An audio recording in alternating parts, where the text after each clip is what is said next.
Hello my friends and welcome back to my channel. My name is David and today we're counting down my top 20 books of all time as of right now.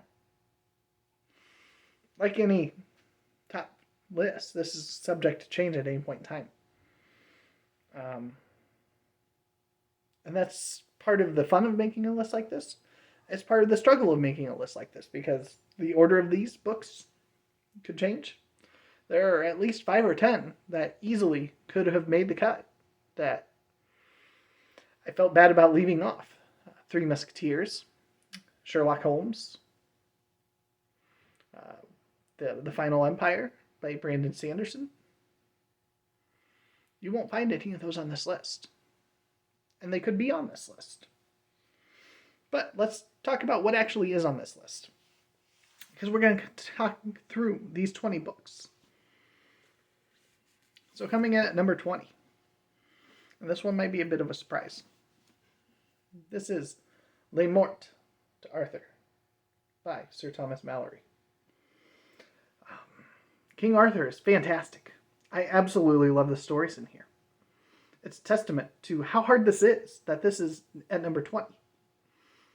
I put this just a notch above the Arthurian romances by Chrétien de Troyes, which is a French author who wrote a couple of centuries before Malory. But Malory, for being the definitive author for it, definitely gets the nod. This is the first Arthurian book on here. It will not be the last. Number 19 is a book that I just read last year. And that is Ken Follett, The Pillars of the Earth. This is fantastic. This is historical fiction. It is about a master builder working on building his dream, building a cathedral for the Kingsbridge. And all of the layers of intrigue and nuance and religion and tragedy that goes with all this. This is a fantastic book. I really enjoyed it. I really want to get to the next book in the series sometime soon. Number 18, I don't have the actual one I wanted to hold up, which would be the second book in the series, Assassin's Quest. But this is a good enough placeholder. So this could essentially be the entire trilogy by Robin Hobb. Assassin's Apprentice being the first book, Assassin's Quest being the second, or Royal Assassin being the second, and then Assassin's Quest being the third, and all three are fantastic. I think of them, Royal Assassin's probably my favorite, followed by this.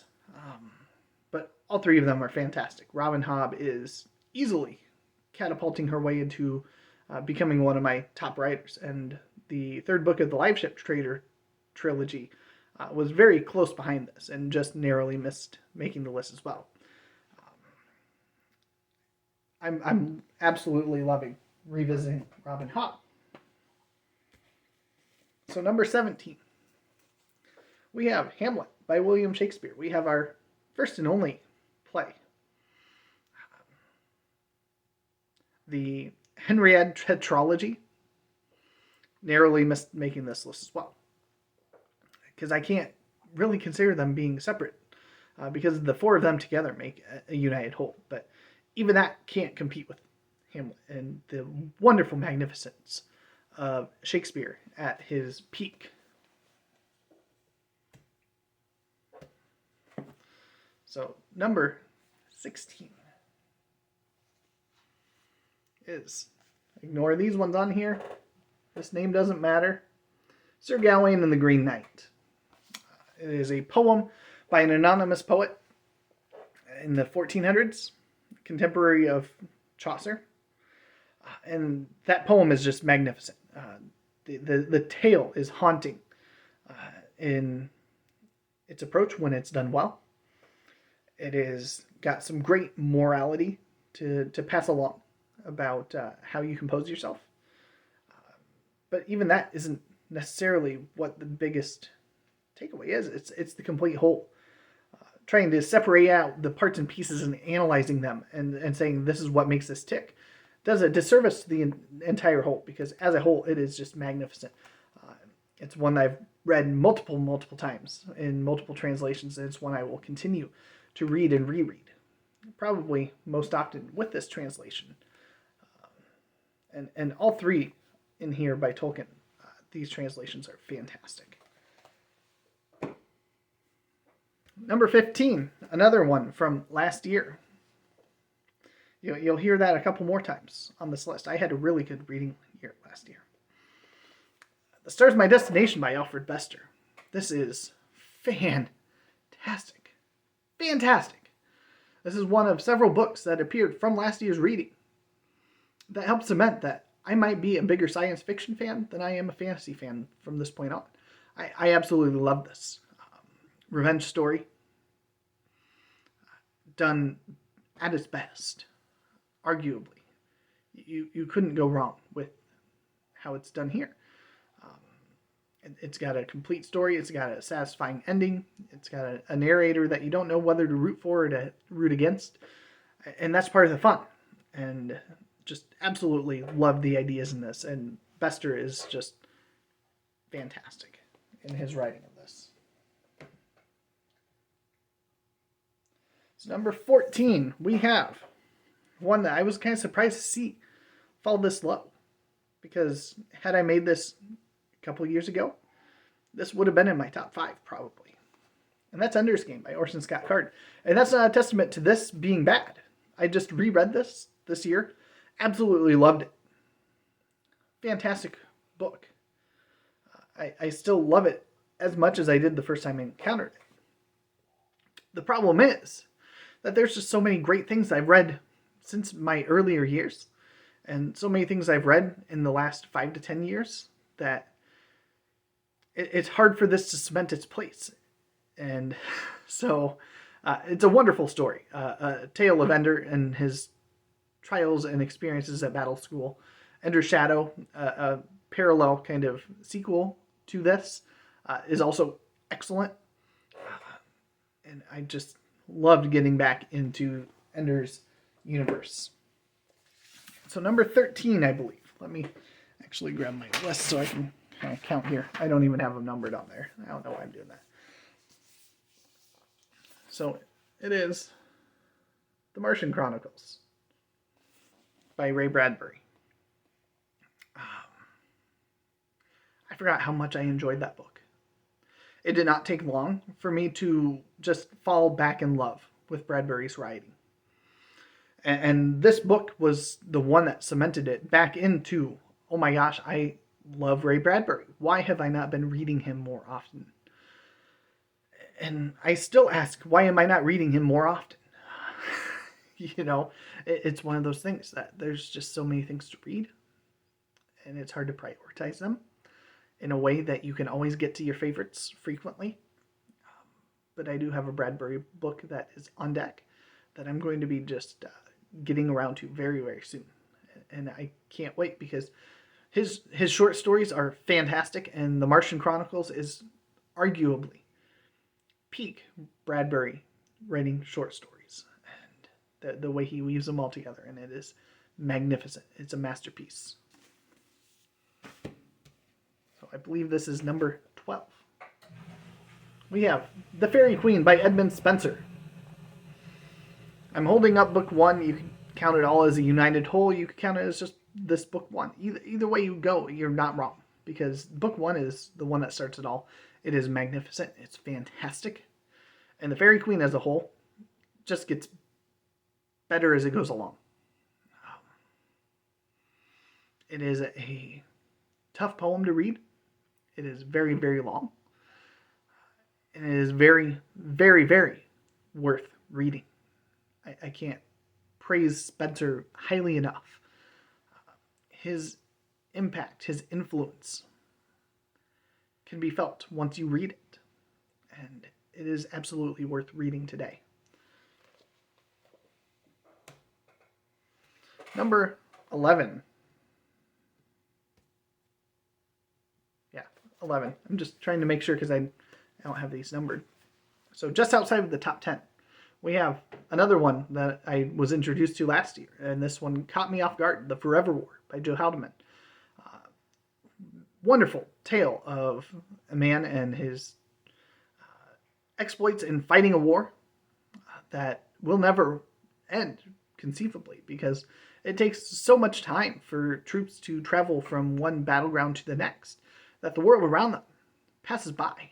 You can see there the depiction of the clock and everything. It's a long, ongoing war, and this entire trilogy is magnificent. I enjoyed all three of the books in the trilogy by a lot, but this is by far the best of them. And I strongly, strongly recommend The Forever War. I think it is a book that almost anybody could enjoy. So now we're cracking into the top 10. And we have The Canterbury Tales by Geoffrey Chaucer. Again, I was surprised. I was kind of shocked that it was this low. But I had a hard time deciding what I could move to put this higher. And that's not a slight against Chaucer. That is just a praise toward everything that comes after. This is arguably the peak accomplishment in early English literature. It's certainly the best of what comes pre-Shakespeare. And I would argue on some days that it is possibly even better than and more impactful than Shakespeare. The Canterbury Tales are wonderful, magnificent. I can only imagine how much better impact they would have had if Chaucer had been able to finish even a little bit more than what he did. It was going to be ambitious. He was going to have each of these pilgrims tell, I think, 4 tales, 2 on the way to Canterbury and 2 on the way back. And obviously he doesn't get anywhere close to that. But what he does get is fantastic and is wide in its variety and really, really enjoyable, even today. And with just minimal amount of effort, you could pick it up and read it in its modern, or in its original language, in Middle English, and still enjoy it. And be a little more, feel a little better about yourself as a reader, maybe, afterwards, because it is absolutely worth reading in its original. So, number 9, we have Alice in Wonderland by Lewis Carroll. This is, you probably know the story of Alice in Wonderland because of Disney. And if that's the only way you know it, because of the cartoon movie or the live action movies that they made later on. But if you have not read Alice, do yourself a favor. This is wonderful stuff. It's imaginative, it's quirky, it's whimsical. And that is just something that I fall in love with. It's so easy to read. It's so short. I mean, this is the volume. It has, Through the Looking Glass in here. It has Hunting of the Snark. It's got essays and all of that. I mean, you get to Through the Looking Glass. Ends on page 214. So you have the entirety of the first, or the 2 different Alice stories. The first one ends about 100 pages in. So, Alice in Wonderland is 100 pages. You could read that in a day. And then you could pick up Through the Looking Glass and read that on the next day. And I would be surprised if you did not enjoy yourself during those 2 days of reading with Alice, because it is just a wonderful, imaginative tale.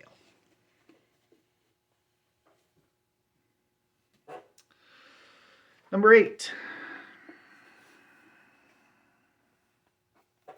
We have Conan. I grabbed this volume, but it is essentially a stand-in for the entirety of the works of Robert E. Howard. Whether you're looking at Conan, Bran McMorn, I'm yet to be disappointed in reading anything that he wrote. But in particular, the Conan stories are just wonderful, fantastic. I absolutely love them. And for him to crack the top 10 is a testament to how great I am loving these stories. It is just fantastic. And I'm so thankful to Michael for turning me towards Robert E. Howard. You know, I'm hoping that I come to enjoy Edgar Rice Burroughs as much. But even if I don't, his passion for Robert E. Howard infected me and led me to exploring his works. And I'm so thankful for that because it is just fantastic. So, number 7? Yeah, number 7. Good old Ray Bradbury's back again for Fahrenheit 451. Haunting, chilling, the imagination that Ray Bradbury had of a world where books are being burned, where the value of thinking is suppressed to such an extreme that the person who thinks for themselves is considered weird, quirky, antisocial, not a part of society. You're encouraged instead to go, kick a dog, to go and drive 120 miles down the road with billboards being built so big that you can see them going at those speeds, to tune out and have wall-to-wall-to-wall screens so you can live into a TV show. And that imagination that Bradbury had to come up with this world and the premise behind it all is so powerful, even today. Fahrenheit 451 is a book that I will never stop rereading because it is that good of a book.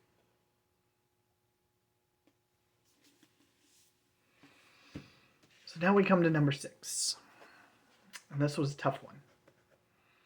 This was a really tough one to see fall outside of that top 5. But I think I made the right choice. And that's Beowulf.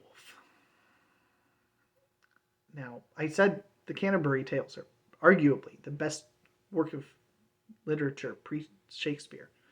And that stands. It is a better work than Beowulf. But I love Beowulf so much more.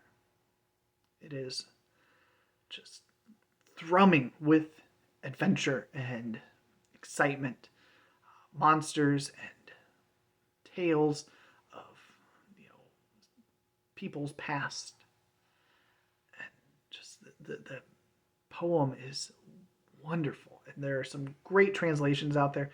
There are some terrible translations out there. If you've never read Beowulf and you want to read it, you could do far, far worse for yourself than read the Seamus Heaney translation, which does not necessarily have to be in the Norton Critical. Most people have the one that has the kind of the outline of I think it's a knight wearing chainmail or something. Very widely available translation, and I strongly recommend it. So now we come to the top 5. And this book I can see maybe rising at least one more spot with more rereads in the future. And we have Hyperion by Dan Simmons. As I said in my 2021 wrap-up, this book, as I was reading it, I continuously thought that this book was written just for me. It has so many elements that I appreciate, I love. It's a love story towards the Canterbury Tales. It has a love story towards the works of John Keats. It praises both of them through the pages and the story it's telling.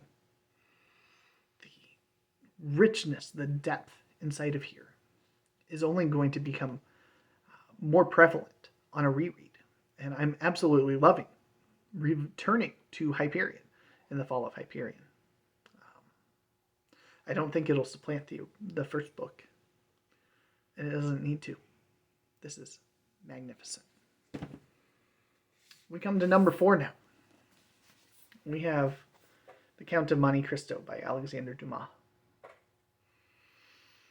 This book is fantastic. It's long. I know, it's long. It's a big book. It's still worth reading. It is such a wonderful tale of adventure, excitement, corruption, intrigue, revenge. This is the ultimate revenge story being told right here. And you can see echoes of that going down through other revenge tales, such as The Stars of My Destination by Alfred Bester. But none of them compare to The Count of Monte Cristo. I would argue that the length does not detract from this one. It's not like a book like Moby Dick or Les Mis, where half of the extra length in there are chapters that have no bearing on the story being told. This is all story. It doesn't have those crazy asides, at least not that I recall. It's been a handful of years, but not that long. I've reread it multiple times, and I will never ever read the abridged version because I can't imagine what they would cut out and how that would impact the story.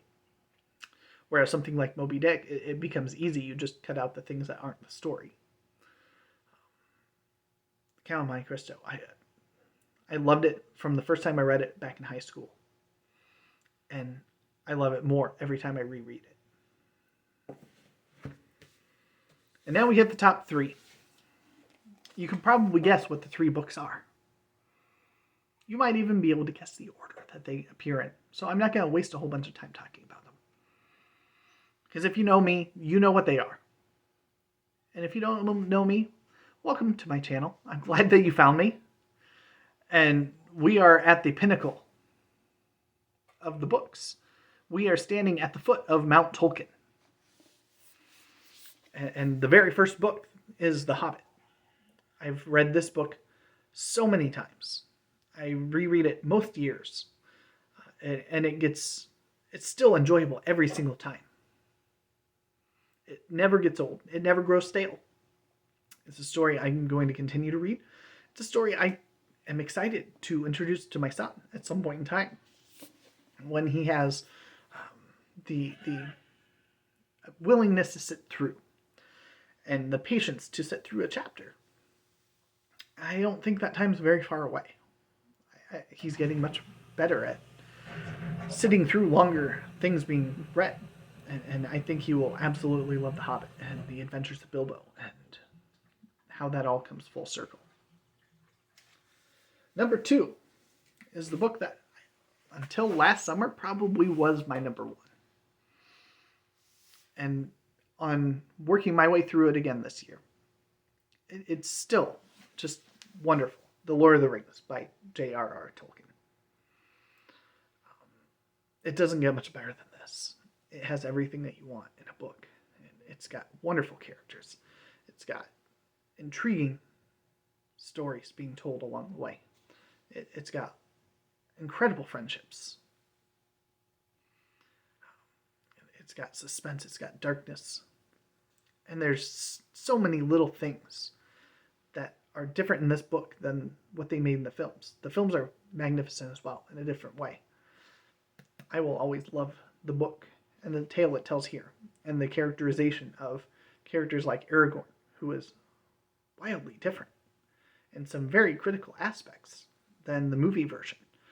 Viggo did a great job with him, but the original is where it's at. And so it leaves us for number 1 on Mount Tolkien here, and my favorite book of all time, as of right now, is The Silmarillion.